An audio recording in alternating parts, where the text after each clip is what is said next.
ہاں نماز میں خرابی کوئی نہیں ہے، تیرے پڑھنے میں خرابی ہے.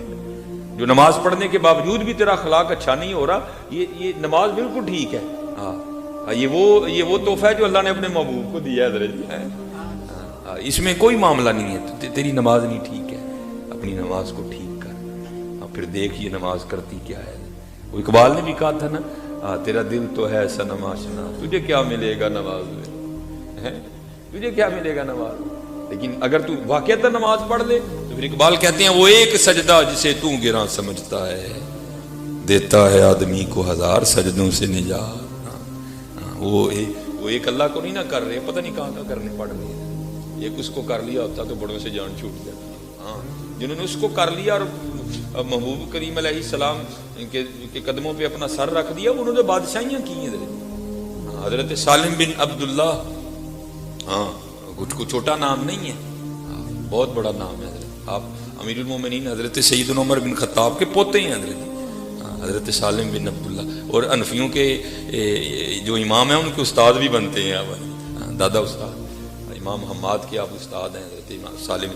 وہ لکھا ہے کہ حضرت نا وہ طواف بیت اللہ کر رہے تھے، تو یہ ایسے اب پروٹوکول چل نکلا ہے نا، تو یہ اب نہیں ہے، پیچھے سے چلا آ رہا ہے. ہاں جی، ہم ایسی محفلوں میں جانا ہوتا ہے، بس اللہ کی پناہ ہے. تو وہاں بھی ایسا ہوا، جب وہ بادشاہ وقت آیا نا تو کیا ہوا، وہ طواف رک گیا.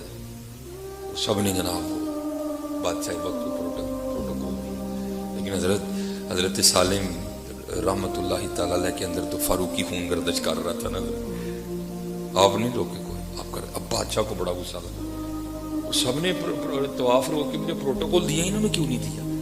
لیکن حضرت کا ایک جاہو جلال، حضرت کا ایک روب، ایک دبدبا، ہاں ایک اپنے علم پہ عامل ہونے کا ایک روب تھا، کہہ کچھ نہیں سکا. اس نے بھی طواف شروع کر دیا. اب طواف کرتے کرتے سوچ رہا ہے یار کی کریے. حضرت سالم بھی جڑے نا بھی میرے منن والے چاہ، تو جو ان کا سب سے بڑا داؤ یہی ہوتا ہے، ان کا سب سے بڑا داؤ یہی ہوتا ہے.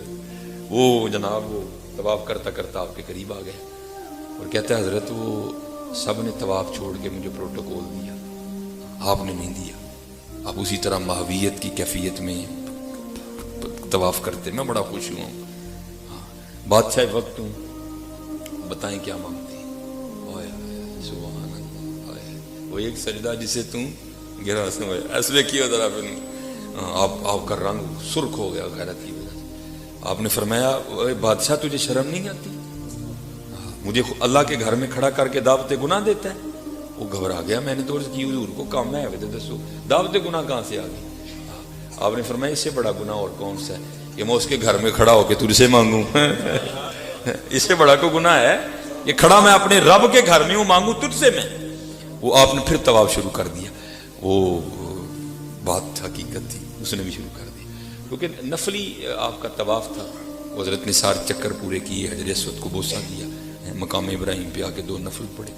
لیکن جو عمرہ کرنے گیا نا حضرت، اس نے نہیں حجر اسود کو ہاتھ لگانا، دم آ جائے گی کیونکہ اس کو خوشبو لگی ہوتی ہے بڑی زیادہ. احتیاط کر بس استلام کر لینا حضرت. اور مقام ابراہیم کو بھی ہاتھ لگانے سے گریز کرنا جو حالت حرام میں عمرے کے لیے ہے، کیونکہ ان چیزوں کو بڑی زیادہ خوشبو لگی ہوتی ہے. وہ آپ نے آ کے 2 نفل پڑھے، پڑھ کے باہر چلے گئے. بادشاہ بھی پیچھے گیا. جب حضرت حدود حرم سے باہر نکل گئی نا تو حضرت کا ہاتھ پکڑ دیا. عرض کردہ حضور واقعی غلطی دے سان ہوں تو تھی اللہ دے گھروں باہر آ گئے آتے ہوں دسو کی چاہتے. آپ نے فرمایا اچھا اگر تو دینا ہی چاہتا ہے تو پھر بتا دنیا مانگوں کہ دین مانگوں. عرض کردہ حضور دین کے تو آپ بادشاہ ہیں، وہاں تو ہم آپ سے حاجتیں رکھتے ہیں، مسائل آپ سے پوچھنے ہیں، تو اللہ نے مجھے دنیا عطا کی ہے تو دنیا میں سے کچھ مانگ لیں. تو آپ رو کر فرمانے لگے او چلے آ، جس نے دنیا بنائی ہے میں نے کبھی اس سے نہیں مانگی، تجھ سے کیسے مانگ لوں. وہ ایک سجدہ جسے تو گراں سمجھتا ہے، دیتا ہے آدمی کو 1000 سجدوں سے نجات. کر کے تو دیکھو یار، کر کے. ہم ساری نہیں رکھتے سجدے میں، رکھتے بعد میں اٹھا پہلے لیتے ہیں. کبھی سبحان ربی اللہ کو خود پہ طاری تو کرو یار. پاک ہے میرا رب اعلیٰ، سمع اللہ لمن حمدہ، طاری تو کرو کبھی خود.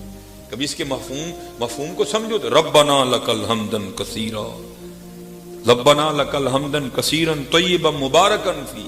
کبھی طاری تو کرو اس کو. التحیات للہ والصلوات والطیبات, کبھی طاری تو کرو اس کو. ہاں کبھی ذرا محبوب کا تصور کر کے کونا السلام علیکہ ایھا النبی ورحمۃ اللہ وبرکاتہ, تصور تو کرو. ہاں تیرا دل تو ہے صنم آشنا, تجھے کیا ملے گا نواز سے. اس لیے میرے دوستوں محنت کرو, خود کو بدلو, تبدیل کرو, کیونکہ بات ایک ہی ہے. اتھے عملاں دے ہونے نہیں نویڑے, کسے نہیں تیری ذات پوچھنی. انہوں نے نہیں پوچھنا دس تو پی ٹی آئی دا کہ نون لیگ دا, نو نو نو. ہاں تو پیپلز پارٹی دا یا ایم کیو ایم دا. انہوں نے ایک ہی سوال کرنا, دس ساڈے محبوب دا ہے کہ نہیں ہے. ما کنت تقول فی حقی ھذا, دس میرے محبوب دا ہے کہ نہیں ہے. دس ان سے وفا کی تھی کہ نہیں کی تھی. دس ان کی غلامی کا پٹا گلے میں ڈالا تھا کہ نہیں ڈالا تھا. باقی تو کوئی کاٹ, اگر کسی کو برادری کا مان ہے, علماء بیٹھے ہیں, وہ پتہ تو اللہ نے یہاں ہی کاٹ دیا. ہاں وجعلنا بینکم شعوبا وقبائل لتعارفوا, یہ برادریاں کوئی نہیں ہیں, ہم نے اس لیے بنائی ہیں تم ایک دوسرے کو پہچان سکو, ایک دوسرے کا تعارف ہو. ہاں ان اکرمکم عند اللہ اتقاکم, اللہ کے نزدیک عزت والا وہی ہے جو متقی ہے. ہاں اس کا کوئی مان نہ کرے. اتھے عملاں دے ہونے نے نبیڑے, کسے نہیں تیری ذات پوچھو کسے. اور حضرت جی پتہ نہیں اب سینوں میں دل نہیں ہے, پتھر ہیں. اللہ پتھروں کے لیے بھی قرآن کریم میں آیا ہے کہ پتھر بھی روتے ہیں. وَإِنَّ مِنَ الْحِجَارَةِ لَمَا يَتَفَجَّرُ مِنْهُ الْأَنْهَارُ, ہاں پتھر بھی روتے ہیں. حضرت پتہ نہیں میں اب اس دل کو میں کیا نام دوں. حضرت میں پتھر بھی نہیں اس کو کہہ سکتا, کیونکہ پتھر بھی روتے ہیں. حضرت پتہ نہیں ہمیں کیا ہو گیا. میں نے اس دن اپنے شہر سیالکوٹ میں ایک جنازہ پڑھانا تھا عصر کی نماز کے بعد, تو میں نے کہا یار عصر ہی ادھر جا پڑھتے ہیں. میں عصر ادھر پڑھی تو ساتھ ہی جنازگاہ تھی, ماں کے کھڑا. اب حضرت ہم نے جنازگاہیں بھی اتنی ڈیکوریٹ کر دی ہیں, اور جا کے ڈر ہی نہیں لگتا کہ مجھے سمجھ جنازے ڈیکوریٹ کرنے کی کیا وجہ ہوگی. اس کو تو اس طرح کا بناؤ کہ ڈر لگے لوگوں کو. وہاں جناب ٹہلیں لگ گئی. بہرحال میں جا کے نا وہ بیٹھ گیا. اب میرے پیچھے اب 2-3 بندے کھڑے ہیں, جنازگاہ میں کھڑے ہیں. وہ جنازگاہ کے بالکل پیچھے تقریباً 2-3 ہزار قبریں ہیں, بہت بڑا سیالکوٹ کا قبرستان ہے. تو نہ ان کو جنازگاہ سے ڈر لگ رہا ہے, نہ ان کو قبروں سے لگ رہا ہے.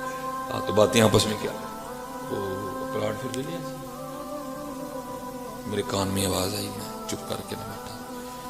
جب کافی وقت گزرے میں پھر اٹھ کے کھڑا ہی. میں ہو یار کوئی ڈر خوف نہیں آ گیا. ہاں حضرت, لیکن پتہ نہیں ان کو ہو کیا گیا. یہ لکھا ہے باقاعدہ, حضرت فاروق اعظم رضی اللہ تعالیٰ عنہ کی خدمت میں ایک بندہ حاضر ہوا, امیر المومنین میں ان کو نصیحت کرو. آپ نے فرمایا تیرے خاندان میں کوئی انتقال ہوا.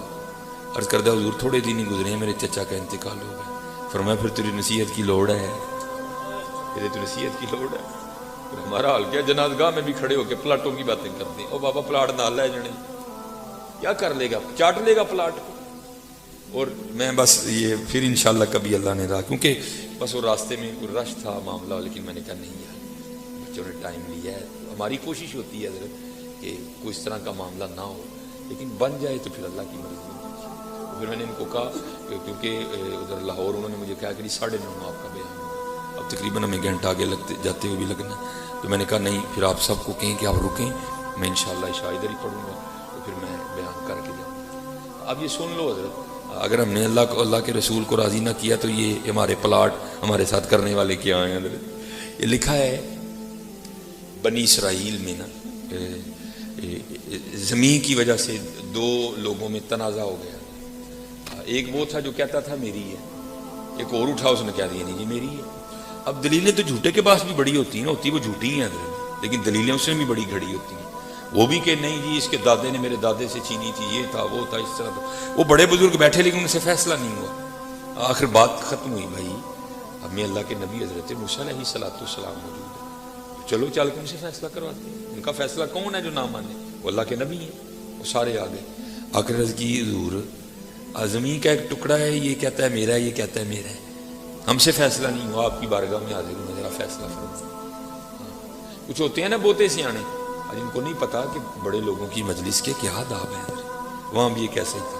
حضرت موسیٰ علیہ السلام کو کہتا ہے حضرت اس طرح کریں, ان کی اکیلے بات سنیں, آپ کو پتہ چل جائے گا سچا کون ہے جھوٹا کون. حضرت موسیٰ علیہ السلام جلال میں آ گئے. آپ نے فرمایا میں اللہ کا نبی, غیب کی خبریں دینے والا. نبا اما یتساءلون عن النبأ الاول, نبا سے نبی, نبا کا معنی خبر، تو نبی کا معنی کیا ہوا؟ غیب کی خبریں دینے والا۔ آپ نے فرمایا میں نبی ہوں، مجھے ان سے پوچھنے کی ضرورت نہیں ہے، مجھے تو اللہ نے اتنی طاقت دے رکھی ہے، میں زمین سے پوچھ لوں گا بتا تو کس کی ہے۔ لکھا ہے حضرت سب کو لے کے گئے، وہ زمین کی نشاندہی کی گئی، حضرت اس پہ کھڑے ہوئے، زمین کو مخاطب کر کے فرمانے لگے یہ زید دعویٰ کرتا ہے تو میری ہے، یہ بکر دعویٰ کرتا ہے تو میری ہے۔ اللہ کے نبی حضرت موسیٰ علیہ السلام تجھے حکم دیتے ہیں اب تو بتا تو دونوں میں سے کس کی ہے۔ تفسیر میں لکھا ہے زمین بول اٹھی۔ اور یہ نبیوں کی شانیں ہیں کہ زمین سے باتیں بھی کرتی ہے، یہ نبیوں کی شانیں ہیں۔ وہ زمین بول اٹھی، عرض کرتی ہے اے اللہ کے، پہلے اللہ کے نبی علیہ السلام کی بارگاہ میں سلام پیش کیا، اور سلام پیش کرنے کے بعد عرض کر دی حضور دوئیں جھوٹ بول دے، نہ میں دیاں نہ میں او دیاں، انہوں کو تیاری کرن دوئیں میرے نے، دوئیں میرے نے۔ ہاں ہم ساری زندگی زمین کھیلتے رہتے ہیں، لیکن ہوتا کیا ہے زمین وہاں پہ رہتی ہے، ہم اس زمین میں چلے جاتے ہیں، ہم اس زمین میں چلے۔ ہاں بھائی جی سارے نہ لیں جی ہونا، اس لیے میں یہ نہیں کہتا کہ زمین نہیں ہونی چاہیے، لیکن حضرت جی لو اپنے اللہ سے لگی ہونی چاہیے، لو حضور نبی علیہ السلام سے لگی ہونی چاہیے۔ زمین کو خدا نہ بناؤ، پیسے کو خدا